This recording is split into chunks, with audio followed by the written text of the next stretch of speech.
order of business is the Pledge of Allegiance. Would you join me in a Pledge of Allegiance? Pledge of Allegiance.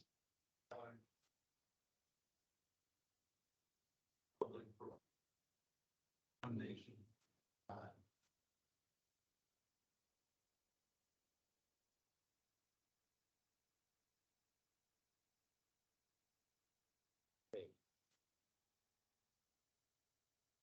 Items for discussion. We're gonna go ahead and get into the. There's a movie on that one. I don't know why. That's okay. I thought that was key. I thought this was, he's getting out of bed. How, what? Where's the, I can see him over there and up there. I guess I get to watch a movie also. Is there a remote to the other TV? Well, so. That's just where you don't know the humor is. There's a movie on over here, but not over there. Okay. There's usually I don't know. two remotes, right? You just turned it on. Well, the other one's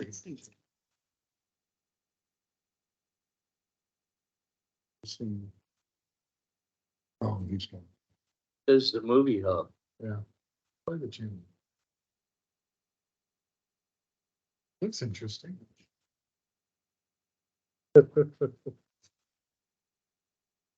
I didn't know we had that option.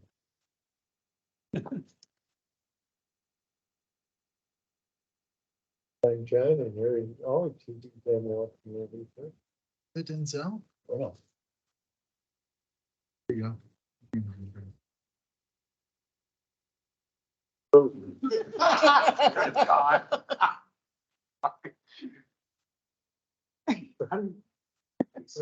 Now I gotta ask, what movie are we watching here? That was a commercial. It's a commercial.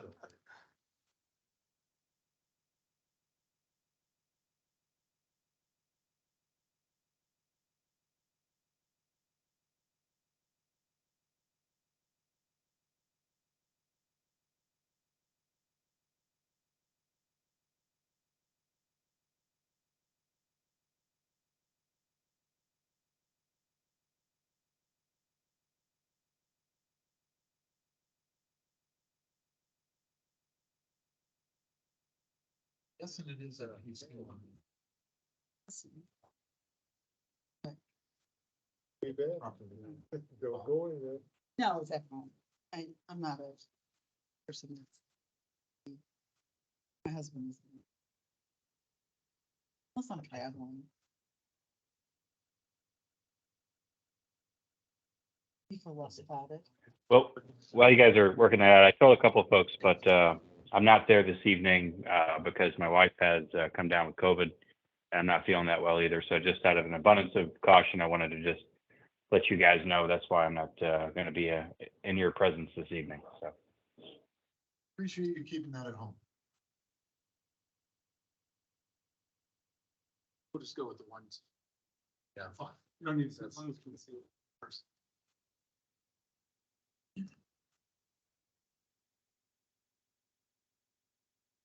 Sorry, Mary. Okay, so our first item for discussion is Barrett Haven traffic and speeding concerns. I believe that was brought up by Keith. You want to take that, Keith?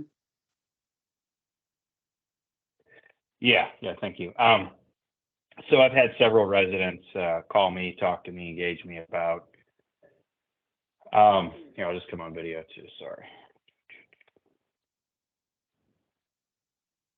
So I've had several residents engage me in recent weeks and months about the traffic on Barrett Haven Boulevard, more so to the speeding of the traffic down the road, creating a risk to folks pulling out of Riparian Drive and Barrett Haven Drive. So it's just both subdivision entrances have been brought up as an area of concern. Additionally, some of the discussion was around the crosswalks there from the trail, from the Greenway Trail that runs around the subdivision. In both of those areas where that have been brought up for areas of concern, I've only highlighted one. That was based on a discussion that I had with Officer Birdsong. But in both areas as well, there is people speed through there and pay no regard to the traffic crossing, or the pedestrian crossing signs there. I've witnessed that multiple times, people standing there, traffic just, flying by without any regard for them, instead of giving them the right of way, which is what that sign's supposed to do.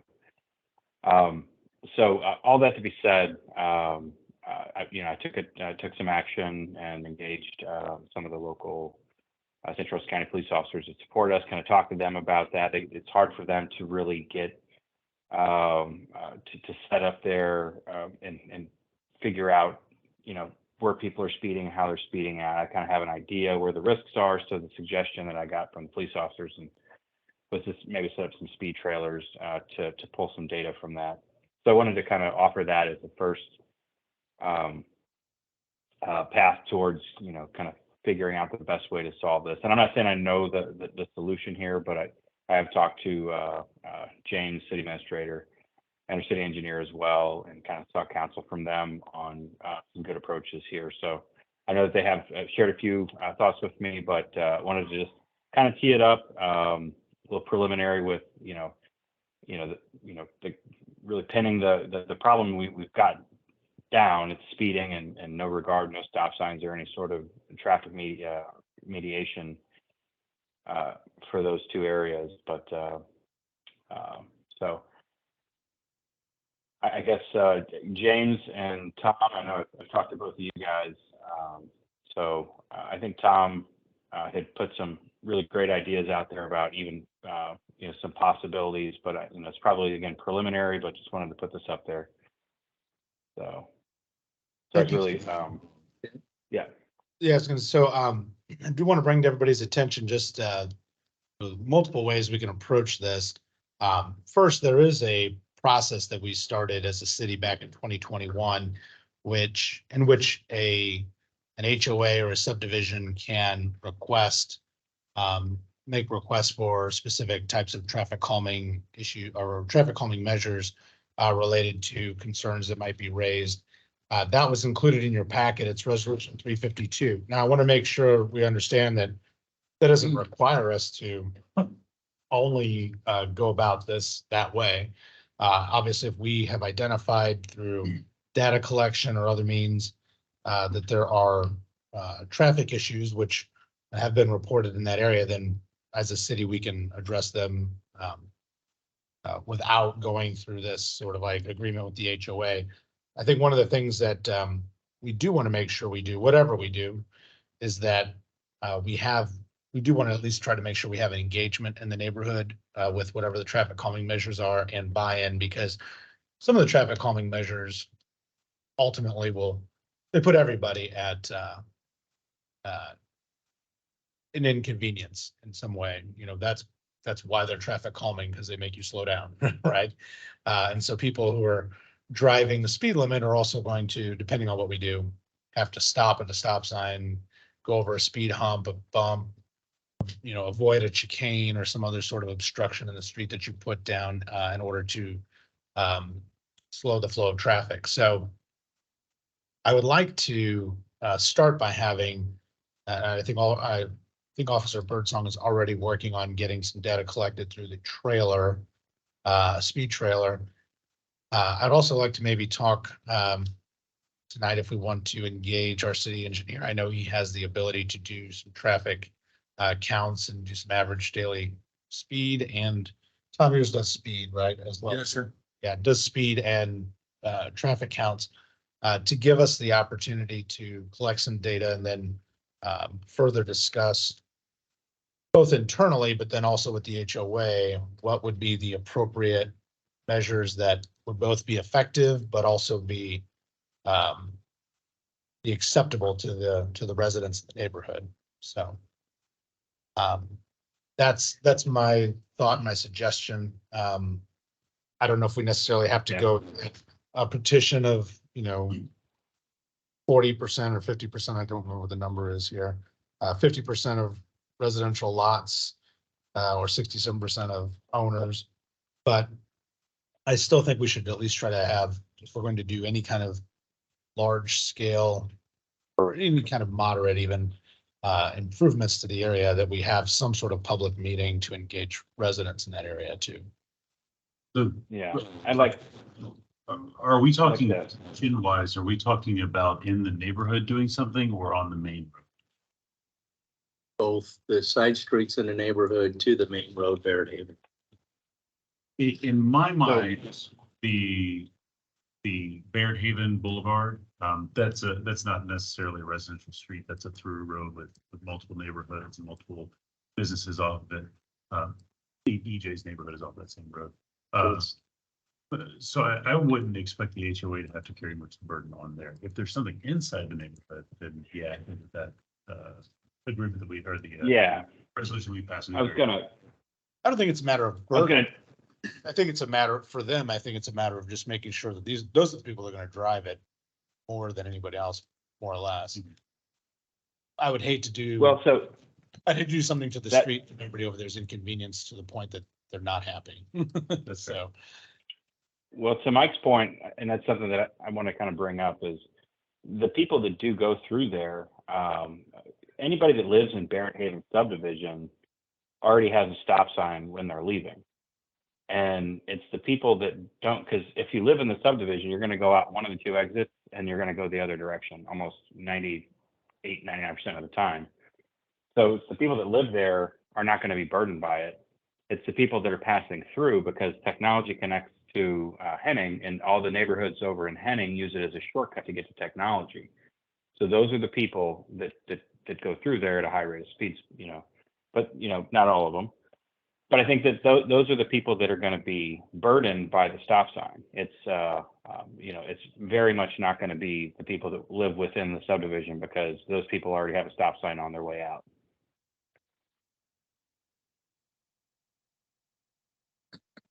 I think it's very fair. I like the approach of gathering data and then getting some experts to weigh in on it. And many of those things, like the effectiveness of the measure, alternatives to the measure. So bring up. I do know that we certainly have had a lot more traffic enforcement on Henning. And I know that Alderman Whitman has spoken with the officers who have done a tremendous job of improving traffic enforcement. I will tell you, we've more than increased last year's total tickets. We've beat last year's total tickets on July 1 of this year. And that doesn't include warnings. We write about 120 tickets a month and give 120 warnings.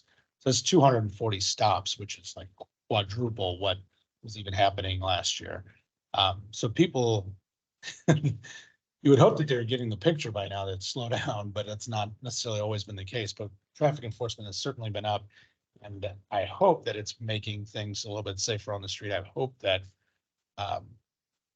we're seeing an improvement. But, the officers are only one place at one time throughout the city. So, and that Barrett Haven Boulevard's been a difficult place for us to put an officer to do that enforcement. So that might be a location after we study that the best thing to do is to do some sort of traffic calming measure. And I agree, that's a main, say, arterial feeder, I'd say, pretty Well, close to. if I could interject some information. So as you might recall, I've coached you guys into the potentially doing traffic counts on Barrett Haven Boulevard anyway, because currently it is not grant eligible. But we think it could be. We're hoping that there would be enough, well, it's double-edged sword. We're hoping it has enough traffic to be considered a collector or above, which makes us grant eligible. Until we do the study, until we file the classification request, which is in November, we need to make some, if you wouldn't mind, some timely decisions on how you want me to proceed. But I'm going to need to have traffic counts. That is the essential part of the reclassification request to East West Gateway. Also, I did talk to the alderman about some ideas, we've done in other communities that have had some effect, that are not extremely expensive as at least a first pass try. And that would be some flashing stop signs out on Fairhaven. They seem to get, you know, people can still run them, obviously. But there has been some noted success about more attention is given to the flashing stop sign, which just triggers the brain to, oh, this is an important stop sign, I better stop. So we had talked about at least one at the north end. Rotary. Correct. Another point of information is on the Henning Road TAP grant, we did include a high-level crossing at that location where a lot of people are crossing right there at that Fairhaven location. Just a point of information. That's definitely. Yeah, hopefully we get the TAP. Great. That people come down, don't see it before they turn. Cause I've been there many times, I've walked in all the time. That's dangerous. Yep. Okay, so moving on, we're gonna go ahead and kind of table this, Well, right? let me suggest I think the board should also consider, as Tom has mentioned it before, board should consider whether or not we want to have Barrett Haven eligible for future grants. And so we're going to have to put in Put in the effort to do that. That could run concurrently with this data Right. collection. Right. Yep. How offhand, Yep. we're looking at for that grant. It's not a grant proposal, but that Reclassification with the traffic counters in the probably $3,500 range. with submission to Swiss Gateway. Correct. You'll write. And we would put out 2 sets of counters on each end of Fairhaven, so we can count traffic on out by Technology and by Henning. How long would they be out? Usually 7 to 10 days. And then after we do that, we compile the data, and then we have to use that data to prepare the report that goes to East West Gate for reclassification. And when we do that, we'll share with you all the backup speed data, time of day when certain speeders, we have been successful with certain speeders in certain communities at certain times of day. I think we ought to move ahead with something. It's gonna accomplish 2 things. Work with the DIP grant, also gonna work with the neighborhood on what are we gonna do to fix the speeding problem. Well, we need the data first. Yeah. Right, so, So- but it's gonna help us with the Right. other part of it, Right. so it's accomplishing 2 things. I totally agree. A question, if this is reclassified as a collector road or something like that, does that change what we can do for speed abatement on that area and still be grant eligible? No, it's still our road. It just allows us to, matter of fact, when the time comes to write a grant to help, well, we know we all got a bunch of slabs that are bad on that street. It's really not great. We can incorporate some of those safety measures into the grant. Will help us get more points to actually get the slab repairs and the other things we would like to do. So those safety measures will be necessary during the grant process. Now, again, you know, we've got so many other roads that we're applying for, so it's going to take a little while, so. So after we put in our traffic abatement measures, traffic is reduced by 50%, then we can't get the grant. Just don't recount. No takebacks. No take thanks. We just want speed to be reduced, traffic not. I think that's so a legal term. Yeah. Yeah, I think people can still use that. That's a heavily traveled road. So Okay, so- can I get a consensus of the board that we should go forward with the traffic counts, but then also move forward with having a reclassification, Fairhaven? Does anyone think we should not do either of those two things It's just an expenditure issue. Be okay with the expenditure? for the $3,500 you said? All in favor? Yeah. Aye. But Any we need- opposed? As long as Don't it's need a not motion. I just wanna, contingency. not a motion, I'm Long- just asking a Yeah, let's just. verbal agreement. Yep, I think it's a good idea. So. Okay, so moving on, before we get into the economic incentives, we want to call a closed session. Pursuant to. O 610-021, items 1, 2, and 12, but. Before we go into the closed session, I would like to introduce. So they're not sitting here through the whole meeting, whatever. Pam, Dave, come forward, give a quick introduction. They reached out, they'd like to be on, planning and zoning, and I've nominated them and, would like your consideration for approval. So, Pam?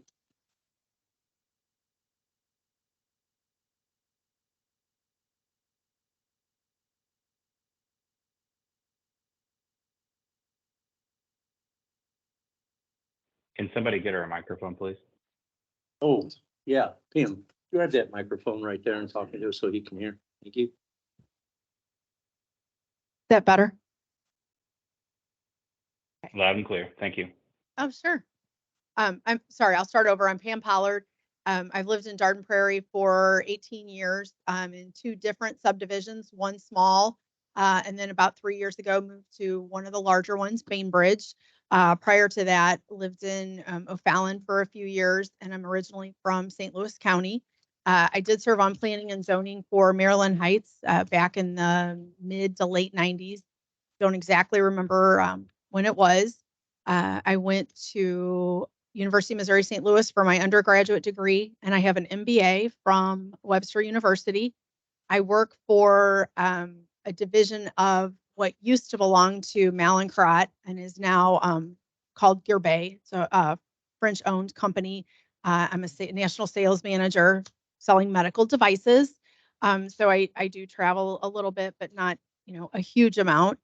And like I said, I love to try to help out where I can and hopefully, bring some good ideas and be willing to learn a little bit more about how I can help out.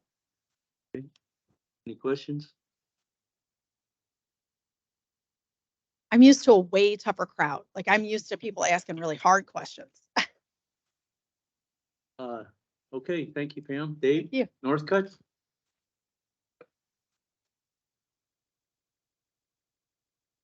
I'm Dave Northcutt. I'm nowhere near as accomplished as Pam. That being said, I've lived in Dardenne Prairie for 20 years, all in Bainbridge. Raised my daughter here. I remember when it was 2 streets and we had a trailer. So I've seen a lot of changes in the community. I'd like to help out where I can as far as continued intelligent growth within the area. Any questions for Dave? You can do it up there. Thank All right. Sure. We're gonna need it when the meeting starts. Fair enough. Can you turn it off? Yes, please. I'd just like to thank you both for volunteering for the city here, Dardenne Prairie. Yep. Always good to get fresh ideas. Yeah, I'd like to second that. We've had some vacancies and it's good to see folks from the community stepping up to fill those vacancies. It's not it's not a job where you're going to get paid a lot of money or get a lot of thanks for it, but it's an important thing. And thank you so much for offering to spend your time to help the city. So moving on, like, entertain a motion for a closed session. So moved. Second. Second. Moved by, oh, okay. Sections. Subsection, Sure. RSMO 610.021, sections 1, 2, and 12. Well, okay. Got a motion by, Mark, second by Second. Mike. All in favor? Uh, Any opposed? Oh, hold on. Call the roll, Kim. Thank you. Alderman Montague, Aye. Alderman Underwood, Aye. Alderman Wideman, Aye. Alderman Gedemeyer, Aye. Alderman Johnson, Aye. Alderman Kessler. Aye. Okay, we're gonna take a few minutes, hopefully a few minutes. To go into closed session and then we'll come back and address the economic incentives. Thank you.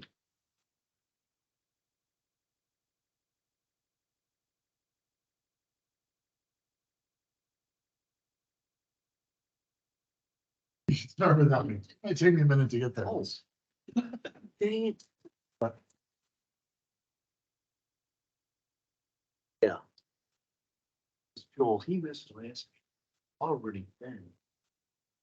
Planning his own. Oh. Nice to meet you. Thanks for Saturday. Apologize for forgetting. So if you wanna hang out, I'll introduce you. Phase two. Yeah. apartment, Town Square Park. Okay, sorry. That for the P and Z and they're run by son. So that's why Lindsay dropped him off.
Yeah, no, Okay, yeah. exactly. I have notebooks that I. Okay, let's call the work session back to order.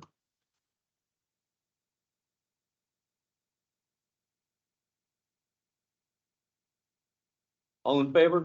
Aye.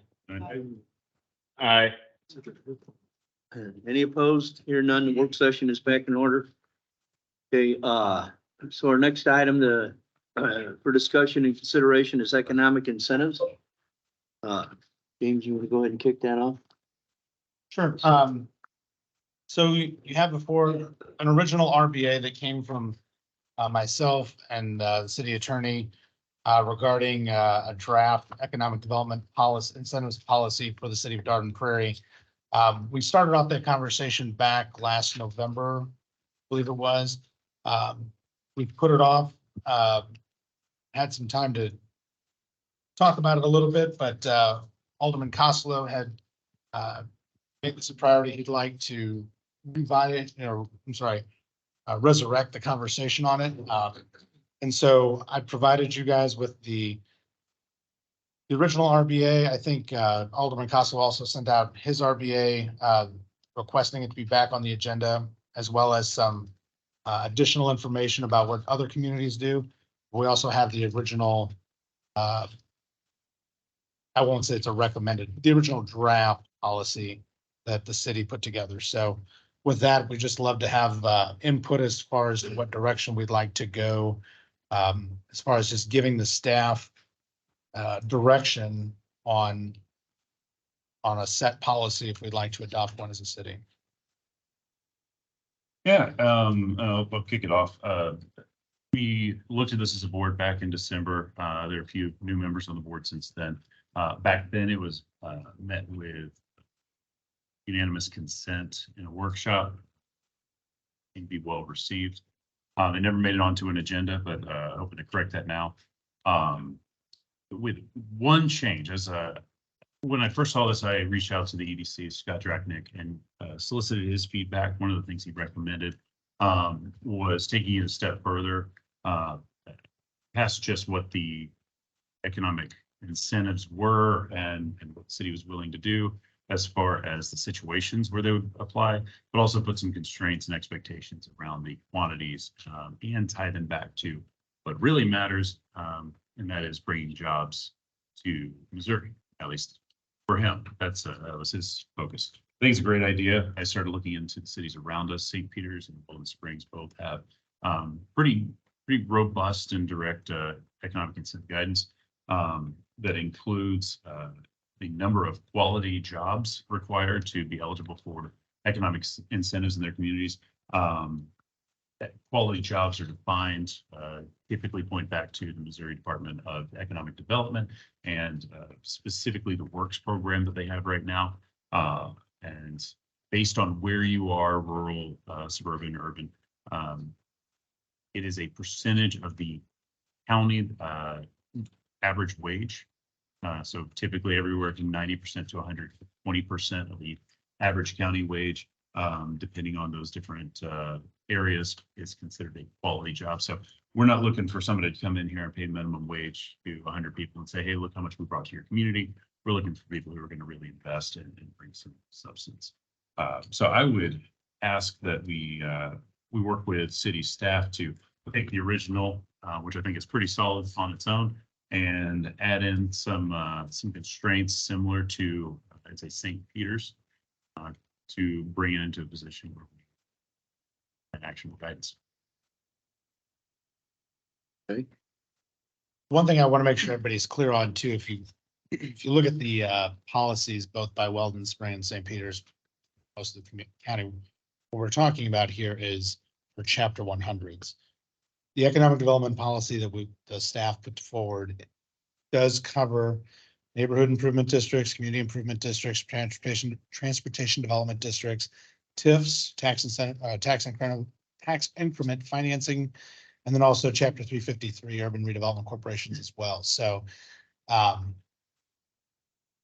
before we make a blanket statement about adding things like jobs, I want to make sure we recognize that those communities are really only talking about chapter 100s, and I would certainly not put that kind of requirement on anything beyond chapter 100s.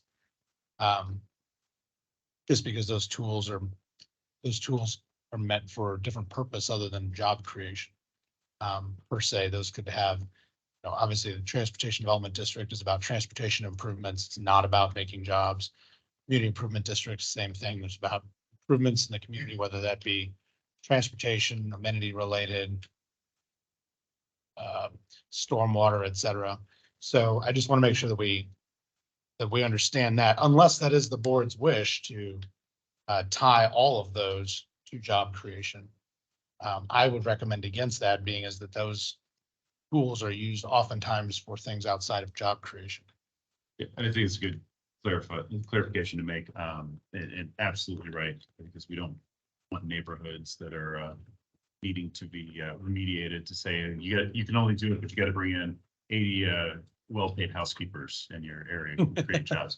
No, that's a good point. I think we should go section by section and look to see if there's any concrete empirical measurements that we should include in there. But chapter 100 is definitely a sticking point around here.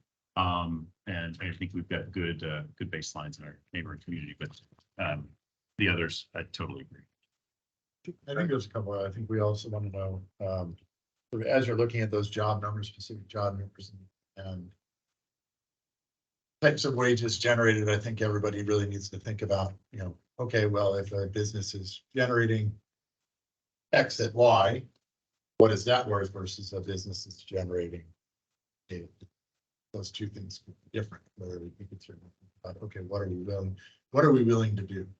Or maybe it's even more of a smaller scale versus flat. No, you can only get 25%, you can only get 50%. Hey, if you're bringing in a certain amount of economic value and jobs and other things to the community, then at the end of the day, more good paying jobs in the area for people, it's a good thing. I'm not sure how this would work. I don't know, this is something to think No, absolutely. It's something that just on the job front, and I don't know how Department of Economic Development deals with this. With the number of jobs that are remote these days, or people who are, Yeah. you know, hybrid, that's the big thing now, right? My wife works downtown 1 day a week. She Yeah. works at home 4 days a week. Sometimes it's a little bit more, sometimes it's less, but how do we want to count that? Where do we recognize the relative benefit to the community? One thing that I think about is there's a benefit obviously to bringing jobs to St. Charles County into the area. But if I'm looking at an area that wants to be redeveloped, say for on technology, at some point we might use a different tool like 353 Corporation on some of those areas that need to be redeveloped. But if a chapter 100 was what was needed, we've always talked about driving traffic or, to the commercial areas of town. How do we quantify the value of that? Some things like a warehouse may only generate 25 jobs, but it might drive, an daily, average daily traffic count, which would help potentially benefit the commercial areas of our community. So how do we quantify that maybe as a value to the community, to the economic activity of our community versus just jobs? Jobs, by the way, which may not be people who live in Darden Prairie anyway. So, But I do like the idea of tying it to economic generation, good economic generation. What exactly that looks like. I think at least the Needs a lot of statement, thought put into it. well, I think at least the statement of that might at least signal the city's intentions. I think this document's important for two reasons. Number one, to give staff direction when we have those initial conversations. Which way do we go? We don't want to lead somebody along too far before we realize this was never going to happen. Yeah. Let's call it off after the first date. Yeah. But the other side of that too is just letting developers know, don't come and knocking with something that doesn't even fit what is good for Darden Prairie, whatever that might be. So. In the sake of time, my goal in this is not to do it fast, it's to do it right. With that information, would it be okay to just put on the next workshop and have another discussion? Because I think this is going to be. Absolutely. I encourage that and, Mr. Mayor, hold on. how about the city attorney and I also take a stab at, so some of these notes here, just take a stab at maybe what some of that verbiage might be, and maybe what some of those scenarios might be. And hopefully that'll speed along the conversation at the next workshop. Well, I'd like to have your full feedback, but because you guys have been doing this for a long time, staff's feedback. All right. Okay. Next item for discussion or consideration is anybody have any issues, any questions, comments with the current agenda for tonight? Here none, we'll move on to staff communications, city attorney, I have nothing there. city engineer. I've got a full report. If there's any questions, I'd be happy to answer now or after the meeting. City administrator? Just wanted to let our aldermen know, we have some flyers over on your desks. They should be on your desk. We'd love you guys to get those out to friends, family, neighbors about Prairie Day coming up here on 30th of September. Also, there is a sign-up sheet for those of you who would love to have your help in manning the city's booth between it's like noon and 4. We do have a scavenger hunt that's part of Prairie Day, so people are gonna have to go around from booth to booth, and then they're gonna have to come back to the city's tent with that. So we'd encourage our aldermen to assist our staff in participating in manning the city's tent. Great opportunity to meet with the residents and enjoy a nice day out. And residents are also welcome to volunteer. There's plenty of Absolutely. jobs and things to do. Absolutely. That's all. Okay, Alderman. Yeah, this is Alderman Whitman here. Go ahead, Keith. Wait for my, okay, I see the video now. Okay, no, I just wanted to say, as far as the Prairie Day coming up, looking forward to it and certainly plan to sign up for it. I'm not there, so I can get with Kim or whoever else, I need to speak with about signing up for that. But also just wanted to commend our new Parks and Rec. I know it's a little informal on the work session, but our Parks and Rec director has been doing a great job with kind of pulling the reins in and on all the different responsibilities that are associated with that job. And just wanted to sort of throw out a bravo and a kudos to our Parks and Rec director for all the hard work she's been doing. So. Okay, moving on, I'd like to call Joel Ogle up, just kind of introduce himself. He was unable to make last meeting. He was actually nominated and appointed to the planning and zoning. Joel, go ahead and kind of introduce I yourself. apologize for not making it the last meeting. I was held up in Chicago at a meeting up there. So Joel Ogle, Garden Prairie. And one of the things that I don't know if you said about, I've been in the wastewater industry for over 20 years, calling on cities and municipalities, dealing with engineering specifications and dealing with engineers, city engineers, consulting engineers, that type of thing. So just thought it would be a good idea to see what I could help out with on planning and zoning and serve my community. So thank you. I appreciate it. Did you?